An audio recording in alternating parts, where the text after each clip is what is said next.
Hello mga idol, for today's video, itatanim ko po yung ipinula kong talong. So itatanim ko dito sa aking bakuran. Nang sa ganun ay malaking bagay siya kasi kapag ito ay namunga, hindi na tayo bibili sa palengke. So alam naman natin ang talong ngayon ay napakamahal. So tara idol, subaybayan nyo ako para at least magkaroon kayo ng konting kaalaman kung paano siya i-transplant doon sa mga ginawa kong mga paglilipatan. So okay idol, simulan ko na. So ayun mga idol, ito yung mga ipinunla kong mga talong. Nilagyan ko siya ng mosquito net kasi nung maliit pa siya ay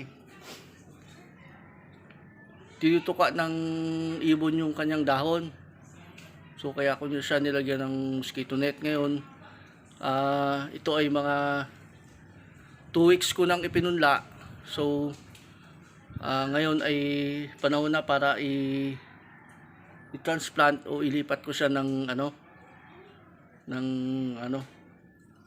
ililipat ko na siya para itanim.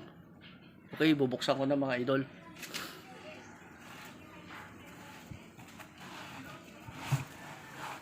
Ayun.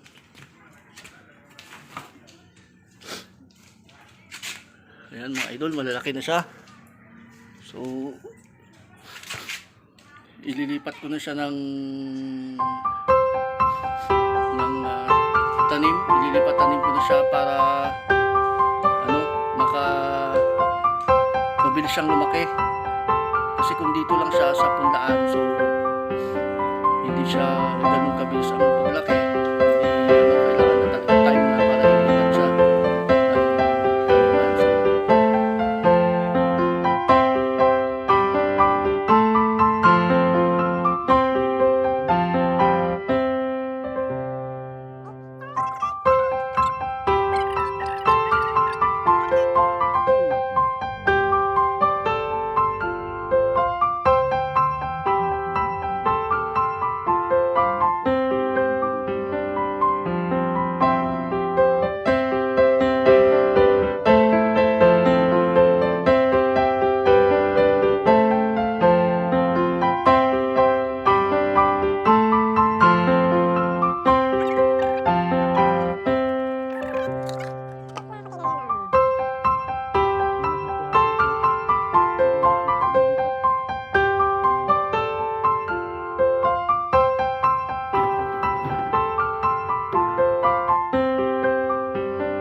Lalagyan natin ng mga butas para hindi po mag-stagnant yung tubig dun sa loob, kasi pag medyo stagnant yung tubig sa loob ay bubulok ang ugat.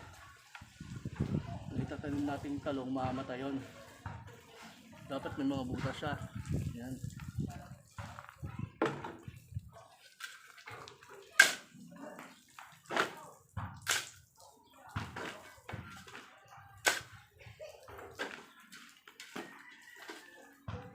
Magaling daw dito ni Kuya Prin. Bike niya. Carbon. Yung ano niya. Pag December. Bike.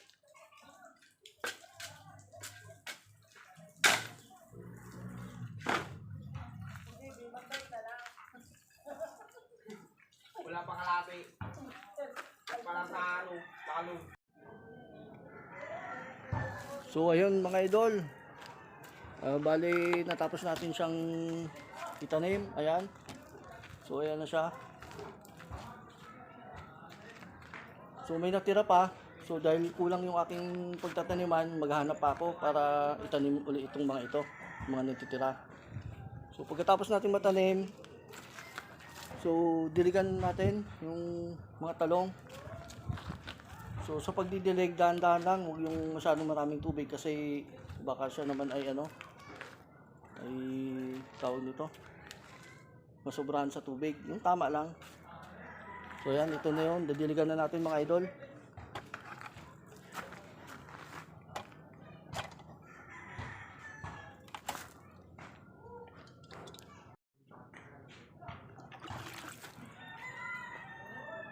So pagdidilig, sa gilid-gilid lang, huwag doon mismo sa puno para hindi matumba yung tanim natin. Yung gilid lang, mga ganyan.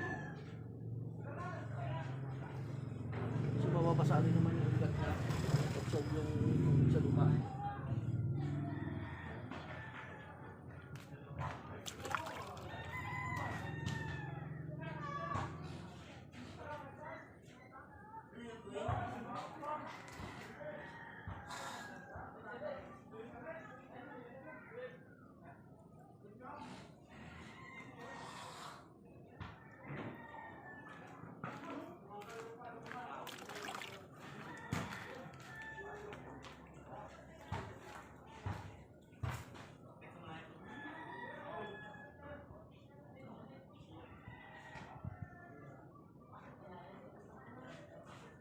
So dapat mga idol,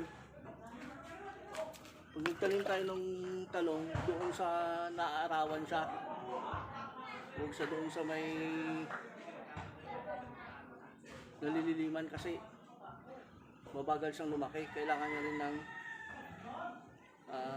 direct sunlight o araw. After 1 week, bunuhan natin siya.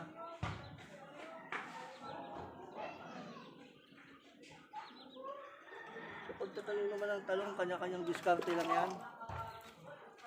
Kung saan natin siya pwedeng itanim. Kasi limited lang yung lupa ko, kaya nilagay ko sa dito. Pwede rin sa sasako ng semento o yung mga laminated sacks, pwede din siya doon. Maganda doon, mas maganda kung meron tayong laminated sacks. So, depende kung ano yung yan.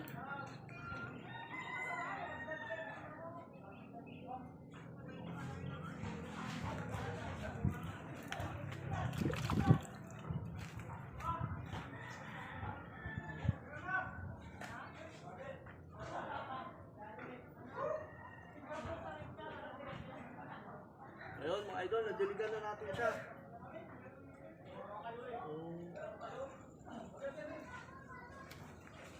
Bago ko makalimutan, so sa bago lang sa mga